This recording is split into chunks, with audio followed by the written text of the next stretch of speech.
करते हुए जा रहे हैं। भगवान के मंदिर में जाओ तो ऐसे मनोरथ करते हुए जाना चाहिए जैसे विश्वामित्र जी जा रहे थे,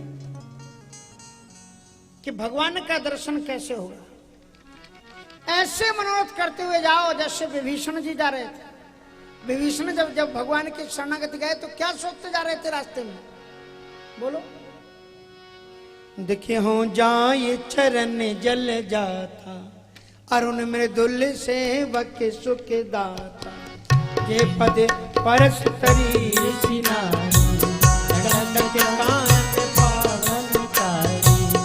ये पद जनक सुताउर लाए, ये पद जनक सुताउर लाए। कपट कुरंग संग धर गाए, कपट कुरंग संग धर गाए। हरे और पद से रज गई, अहो भाग्य में हरे और सर सरोज पद देई, अहो भाग्य में देखूं देई। जिन पायन की पादुकन भरत रहे मन लाल, जिन पायन के पादुकन भरत रहे मन लाल।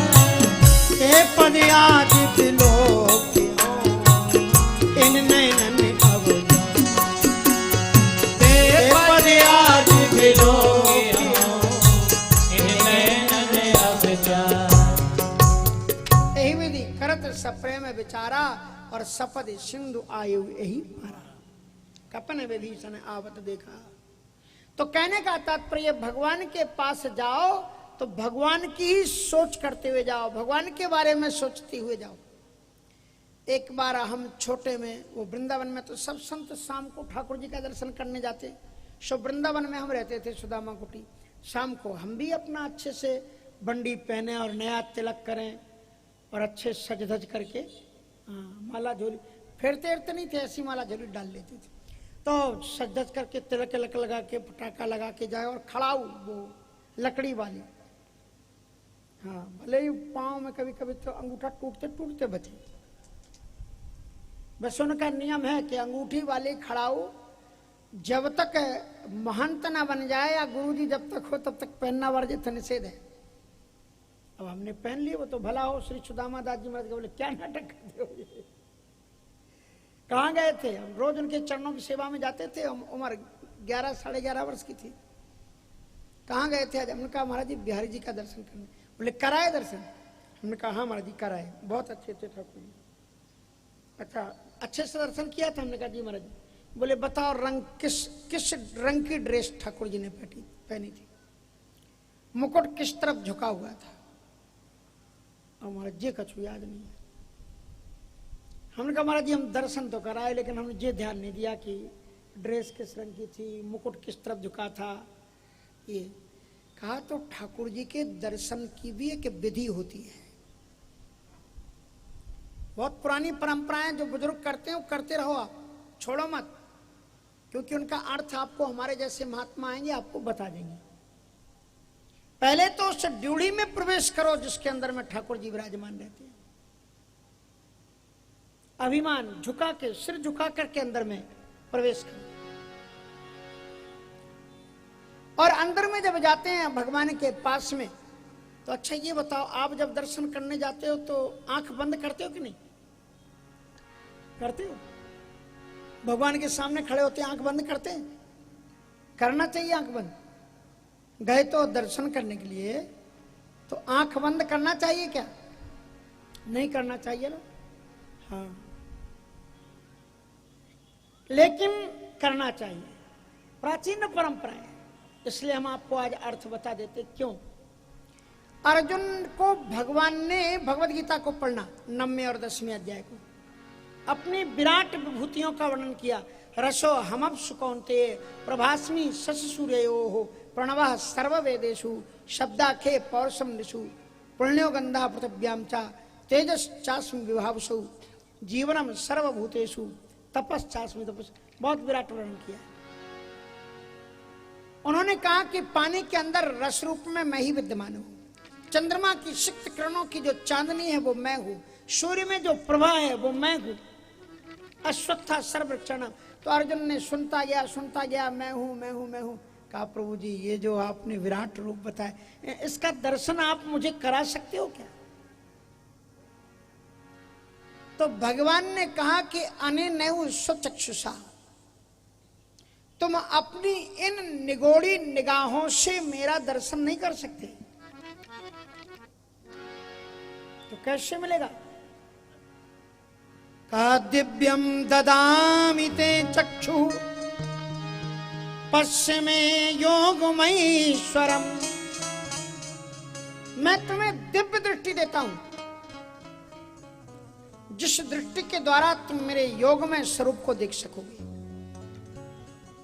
और फिर भगवान ने जब दिव्य दृष्टि दी, तब अर्जुन को भगवान का करालम महाकाल काल विशाल रूप उनका दिखाई पड़ा है।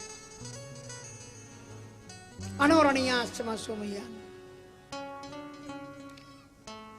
तो ये कथा से आप कुछ सीखो। ये कथाएं कुछ सिखाती हैं, वेदांत सिखाती हैं कि जिन आंखों से संसार भरा हुआ है, संसार भरा है जिन आंखों में, उनसे भगवान का दर्शन संभव नहीं है। सद्गुरु कृपा करता है तो तीसरा नेत्र खोलता है, तो उससे भगवान का दर्शन होता है। तुम्हारी इन आंखों में वो सामर्थ्य नहीं है कि तुम भगवान का दर्शन कर सको। इसलिए भगवान के सामने आंख इसलिए बंद करते हैं कि हे ईश्वर, हम आपको देखने नहीं आए हैं, हमारी ये आंखें आपको नहीं देख सकती, तो फिर यहां आए क्यों हो? कि हम आपको देखने नहीं आए हैं, हम अपने आप को आपको दिखाने आए हैं कि आप देख लो मैं आप ही का हूं, मैं आपका ही हूं, मेरे मालिक है ईश्वर, मैं तुम्हारा हूं। देखो ये क्या दुर्दशा हो रही मेरी, आपकी, आपका जो कहलाए उसकी ये दशा। तुलसीदास जी ने यही तो कहा था, हनुमान जी ऐसी तो है ना सूझिए हनुमान हटीले। हाँ हनुमान जी, आपका जिसके ऊपर हाथ हो और अकबर उसको टेढ़ी आंख से देखे। अकबर ने गोस्वामी तुलसीदास जी को बुलाया एक बार दिल्ली में, किले में, पुराने किले के पास जाना, आपको वहां का इतिहास मिलेगा। तो गोस्वामी तुलसीदास जी पहुंच गए। ऐसे दो महात्मा थे उस समय पर कि अकबर के भी दांत खट्टे कर दिए। तुलसीदास जी से बोले कि महाराज आप तो बड़े प्रसिद्ध कवि हो, आप तो बहुत प्रसिद्ध कवि हो, और हमने तो ये सुना है कि आपकी रचनाएं तो लोग अभी से गुनगुनाने लगे, अजर अमर होने वाली रचनाएं हैं, थोड़े से दो चार हमारे बारे में भी लिख दो, एक आध छोटी मोटी पुस्तक 2-4 पन्ने की। तुलसीदास जी ने कहा कि नर चढ़ अब गधा चढ़, जो हाथी का असवार हो गया अब गधे पर बैठेगा, ऐसे ही सीधा होता। कहा जिसने रामकृष्ण गाऊं रामकृष्ण, जिस कविता ने, जिसकी लेखनी ने रामकृष्ण को गा दिया, अब दुनिया के लोगों का कीने प्राकृत जनगुण गाना, तो सिर धुन गिरा लगत पछिताना। जब कवि लोग काव्य की धारा पा करके, हमारे यहाँ संतोष नामदेव जी आए हैं, बड़े अच्छे कवि हैं, विदिशा से बड़ी अच्छी भी रचना उन्होंने सुनाई थी। तो ऐसे जो है अगर भगवान की कविता गाते हैं तो सरस्वती प्रसन्न हो जाती है। लेकिन अगर कविता तुमको आ जाए और दुनिया की तुम रचनाएं लिखो, पहले हम भी जाते थे कवि सम्मेलन में, सो एक कवि ने कहा कि महाराज हम आपको दुमदार दोहे सुनाते। दुमदार दोहे का मतलब उन्होंने पहले व्याख्या की कि दुमदार दोहा क्या होता है, आप लोग भी सुनते होंगे। बोले हमने ये सुना, वो कवि बोले मैं नहीं कह रहा, हमने ये सुना कि दोहे के 4 चरण होते। तो हमने कहा इसके 4 चरण, वो कवि जी बोले हमने सोचा कि इसके 4 चरण होते तो इसकी पूंछ क्यों नहीं है। तो बोले हमने ऐसे दोहे लिखे कि उनमें पूंछ भी है, और उनका नाम रखा उन्होंने दुमदार दोहे। क्या आप सुना दे, एक दोहा सुना दे उनका कि नहीं सुनाए? रामायण में रहने दे कि सुना दे? कह रहे सुना दो। अब सुन लो साहब, एक हम लोग जब हिंदी से एमए कर रहे थे ना, तो एक निबंध आता था, अगर आप लोगों में किसी ने किया होगा हिंदी से एमए या हिंदी पढ़ी होगी तो आपको भी मालूम होगा कि निबंध पूछा जाता था कि सूर सूर तुलसी शशि और उड़गन केशव दास, और अब के कवि खद्योतसम और जहां तहां करें प्रकाश। तो महाराज वो कवि, अब के कवि खद्योतसम, तो क्या कह रहे हैं वो कवि की दुमदार दोहा। तुम हम बाद में सुनाएंगे जब पूरा दोहा हो जाएगा, पहले सुनो। वो कवि ने, बड़े फेमस कवि, और तालियां बज रही थी, क्या सुनाया कविता में कि सास बहू की बहस में बढ़ी अधिक कछु बात, और बढ़ते बढ़ते बढ़ गई गई बीत सब रात, खटोला यहीं बिछेगा, खटोला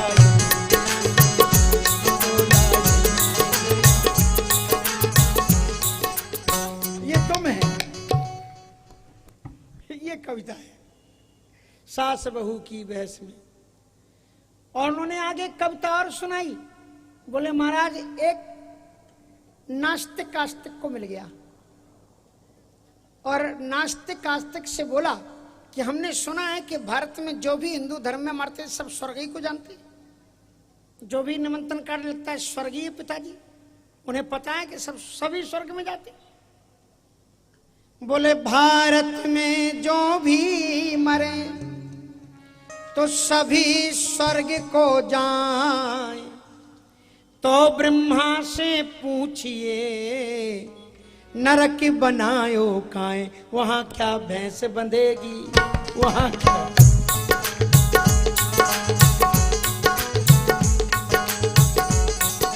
ये कलयुग के कवि की कविता है।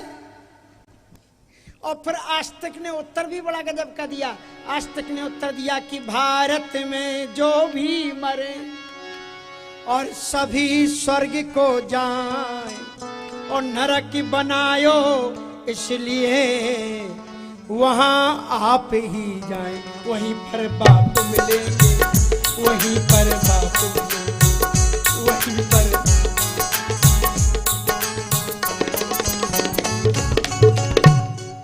इसलिए कीने प्राकृत जनगुण। तो तुलसीदास जी महाराज ने कहा कि जो अब हाथी का अश्वार हो चुका है अब गधे पर चढ़ेगा, ऐसी उत्तर दिया। और उसके बाद में सूरदास जी को भी बुलाया था, तो सूरदास जी ने भी स्पष्ट उत्तर दिया। उन्होंने कहा कि संतन को कहा सीकरी सो काम। सीकरी में था राज दरबार। बोले संत लोग तो वृंदावन जाते हैं, मथुरा जाते हैं, मुझे नहीं जाना, वहां पर जाओ तुम। फटकार दिया। इसलिए संत भगवान की भक्ति में होते हैं, तो भगवान की अच्छी अच्छी कविताएं संत के मुख से निकलना चाहती हैं। तुलसीदास जी कहते हैं हमने लिखा ही नहीं कुछ।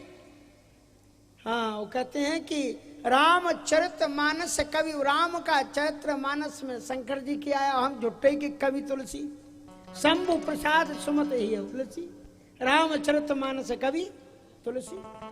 इसलिए कहने का तात्पर्य है कि चिंतन करते हुए भगवान के मंदिर में जब आप जाएं तो आंख बंद किस लिए करते हैं कि हे ईश्वर, हमारी इन आंखों में वो औकात नहीं है कि हम तुम्हें देख सकें, आप मुझे देख लो कि हम आपके हैं और किस स्थिति में अब पहुंच गए। तो इसलिए, और कहा भी किसी शायर ने कि हम तुम्हें देखें न देखें लेकिन तुम हमें देखा करो। अक्षुण्णताम फलमिदं न परम विदामा। गोपियां कहती हैं कि आंखों को धारण करने का यही अक्षुण्ण फल है। तो बड़ी सुंदर बात वहां पर, इसलिए ध्यान रखना। एक महाराज शेख चिल्ली की कथा सुनी आपने? एक शेख चिल्ली था, चला जा रहा था। शेख चिल्ली नाम का एक मजदूर आदमी था। सेठ जी ने एक लगभग 20-25 किलो घी खरीदा था और मिट्टी के घड़े में रख करके चले जा रहे थे। सो वो मजदूर मिल गया, का एक काम करो, इसको अपने सिर पर रख लो, वहां तक पहुंचा दो, 50 रुपए देंगे। बड़ा खुश हुआ मजदूर, शेख चिल्ली उसका नाम था। सोचता है अब तो बस 15-20 मिनट में 50 रुपए हमारे हाथ में आ जाएंगे। 50 रुपए ले जाकर के, पुरानी बातें हैं, बहुत जो होते थे उसमें 50 रुपए लेकर के घर जाएंगे तो फिर कम से कम 2 मुर्गियां तो आ जाएंगी। और 2 मुर्गियां जब अंडा देना शुरू करेंगी तो 2-4 महीने के अंदर में ही 20-25 मुर्गियां हो जाएंगी। 1 वर्ष में तो 1000-2000 और 2 वर्ष में 1,00,000-2 लाख हो जाएंगे। फिर अपना मुर्गी का धंधा बंद कर देंगे। उसके बाद में बकरियां खरीदेंगे और बकरियों का खूब धंधा बढ़ेगा। उसके बाद में बकरियों को भी छोड़ करके गाय भैंस फिर खरीदेंगे और फिर तो हजारों गाय हो जाएंगी हमारे यहाँ, हम गोस्वामी हो जाएंगे। और फिर उसके बाद में वहीं पर हम घर में दूध भी बेचेंगे, पनीर भी बनाएंगे और मक्खन भी बनाएंगे, घी भी बनाएंगे। अरे बड़ी बड़ी दुकानें खुल जाएंगी फिर हमारी, और हम बड़े पैसे वाले रईस हो जाएंगे। खूब ऊंची कोठी इमारतें बना के तैयार करेंगे। और जब हम पैसे वाले हो जाएंगे तो अच्छे घर की बिटिया मिलेगी, उससे शादी करेंगे, दुल्हन बना करके घर में लाएंगे और बच्चों की शादी, और उनसे बच्चे होंगे। और बच्चों को ऐसे वैसे स्कूल में थोड़ी, अपन तो लंदन में ले जा करके बच्चों को पढ़ाएंगे। और बच्चे जब वहां से लौट करके आएंगे तो फिर उनकी भी शादियां करेंगे और उनके भी बच्चे हो जाएंगे। और उसके बाद में हम बूढ़े हो जाएंगे, बाहर बैठका में बैठे करेंगे, सामने टीवी लगा रहा करेगा, वहीं आराम से गाने सुना करेंगे। दिल्ली के क्या बरेली के बाजार में क्या गिरा, जो भी गिरा हो वो देखा करेंगे, वहीं से सुना करेंगे। और उसके बाद में और बोले कि इधर बहू भोजन बना के तैयार करेगी और बच्चे से कहे जाओ बाबा को बुलाओ लाओ। और जो ही बच्चे हमारे पास आएंगे हम भी रुतबे में बोलेंगे जाओ, हमको भी नहीं जाना। और जो ही उन्होंने ऐसा किया, जो घड़ा रखा था धड़ाम से नीचे गिरा, फूट गया महाराज, पूरा घी बिखर गया। सेठ गुस्साया, मूर्ख कहीं के, तूने मेरा इतना कीमती घड़ा फोड़ दिया। कहा श्रीमान जी आपका तो घड़ा ही फूटा है, मेरी तो दुनिया ही चौपट हो गई। इसलिए कथोक्ति ये बताते never build castle in the sky. English में बड़ी प्यारी कहावत है, never build castle in the sky. कभी भी आकाश में महल खड़े मत करो, जमीन पर रहो, आकाश में मत उड़ो। मंदिर जब जाते हो तो भगवान के बारे में सोचते हुए चलो। भगवान का दर्शन करते हो तो थोड़ा गौर से ठाकुर जी को देखो, मुकुट कैसा है, कैसा चमक रहा है, उनकी आंखें कैसी है। बताया गया ना कि बंसी विभूषित करान नवनीरदाभा पीतांबरा दरुण बिंब फलाधरोष्टा। भगवान की स्वरूप सौंदर्य का चिंतन करो, उनके होष्ट कैसे हैं, उनकी आंखें कैसी हैं। श्री रामचंद्र कृपालु भजमन हरण भव भय दारुणम नव कंज लोचन कंज मुख कर कंज पद।